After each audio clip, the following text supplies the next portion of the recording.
Welcome to the Introduction to Political Science class. I'm Dr. G, your instructor, and I just want to take a couple minutes today to talk to you about sort of where Module 1 has started so that you have a good idea of where we're heading and where you need to be going. So to start off with, I'm just going to kind of run through the module a little bit and make sure you know sort of what each facet has.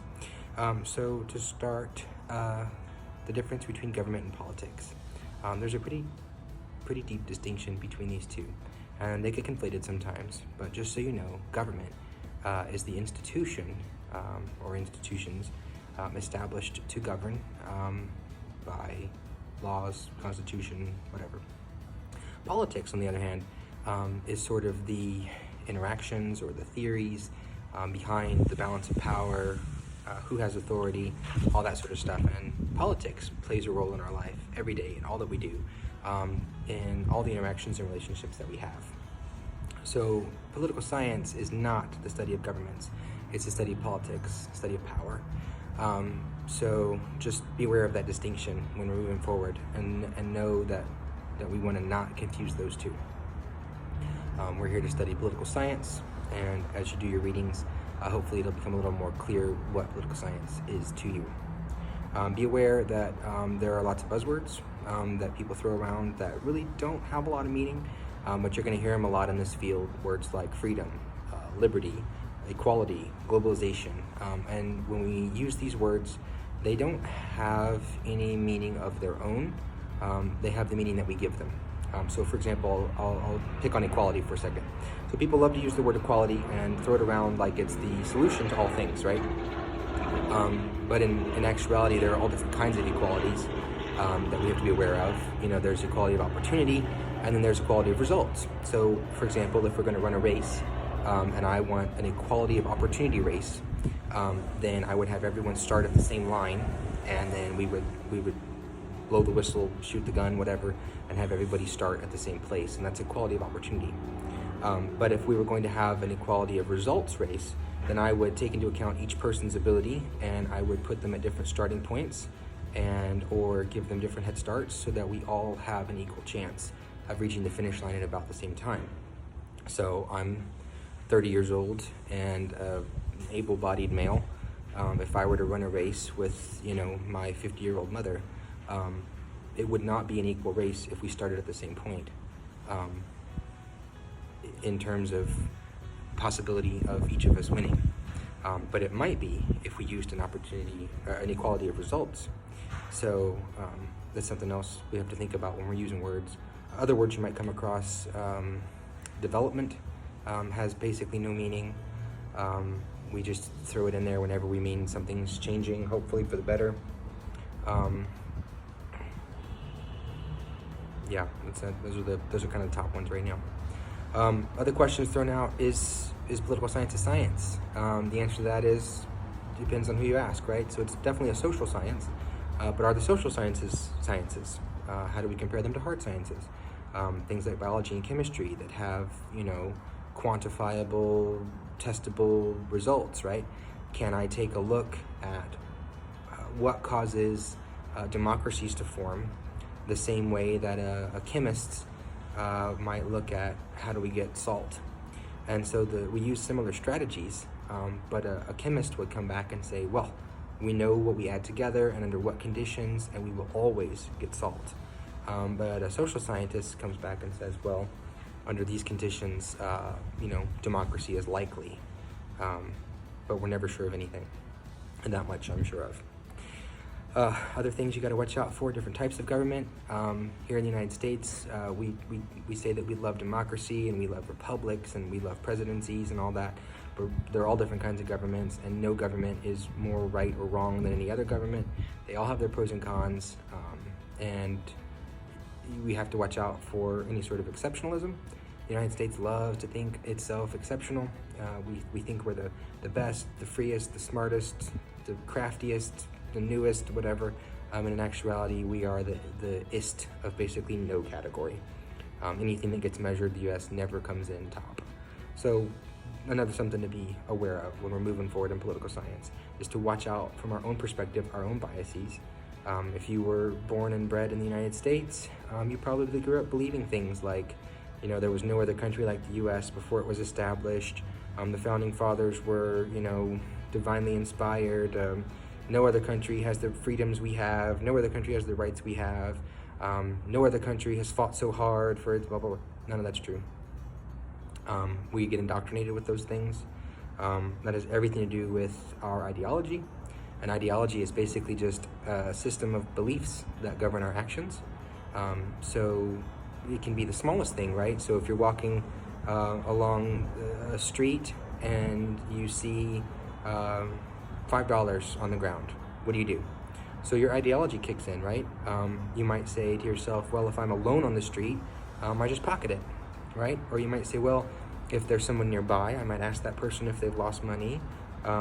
Maybe you're the kind of person who says, I'm just going to leave it alone. Maybe whoever dropped it will come back for it, right? So simplest things help us to see our ideologies. Up to the most complicated, right? If you live on the border between Texas and Mexico, and there's a family of people trying to get across the border, do you turn them in? Do you help? Do you turn a blind eye, right? It's those same sort of things, and it's the same ideological testing, whether it's $5 on the street or an immigrant family.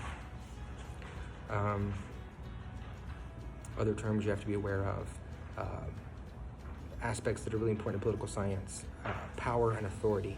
And I've already touched on this a little bit with previous classes, especially if you've been in my American government, but power is the ultimate indicator in any sort of political, right? Who's got the power, who uses it, how. If you grew up in a big family, who had the final say, right? Was it mom? Was it dad? Was it mom and dad?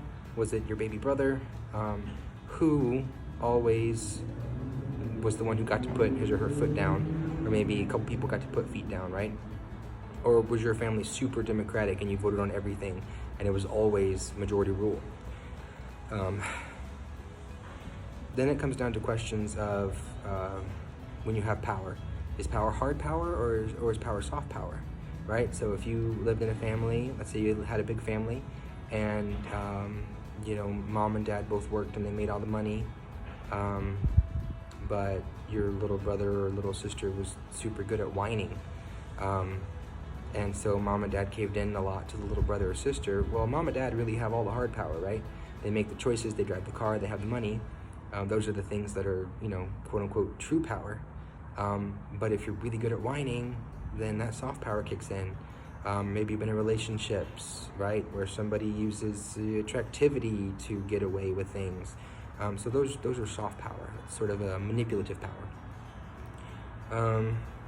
Let's see what else. Oh yeah. So when you're thinking about ideology, just know that everyone has one. We all believe our ideologies are our own, but they're not. We have learned them from family, from school, from friends, from church, from whoever. We think that we are who we are because that's who we are, but in truth, we are ever changing and we are ever being influenced. So you might see a movie, hear a song, go to a new school, whatever, and it will change your ideology. And everything that you do moving forward will be altered. So let's say that you were born in a super democratic family and you got your family always voted for Clinton, and then you voted for Obama, and then you get a scholarship and you go to Harvard. But Harvard is a very Republican school and you don't even realize it, but while you're there you get changed, and by the time you graduate from Harvard, you vote for Mitt Romney, and you think that you just changed because you developed, but in actuality you were changed. And it's anything Harvard intended to do necessarily, but everyone gets changed by every interaction and every relationship that we have.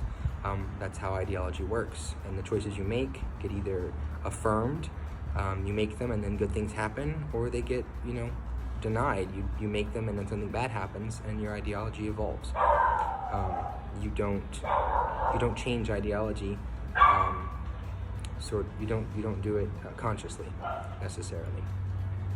All right, finally, talking about the scientific method. your assignment for this module is about scientific method. Just to make sure you know the difference between inductive and deductive reasoning. So inductive means that you create generalization from samples, and deductive means that you can use generalization to predict samples. So super famous case, a gentleman by the name of Popper looked at swans for years and years and years and concluded that all swans were white. So he used inductive reasoning to say, look at all these samples I have, all swans must be white. Then right after he died, the first black swan was found, and ever since then people have only ever found white or black swans, and so we can conclude now that all swans are either white or black. So if you come across a large bird wading in the pool and it's red with polka dots, you now can deduce, because inductive and deductive work against each other, you can now deduce that it is not a swan, because inductively swans are black and white. So deductively, that red bird is not a swan. Does that make sense? Hope so. That's kind of what I want you to do for your assignment. All right, and finally, the movie. If anybody hasn't seen it yet, Star Wars Episode 1.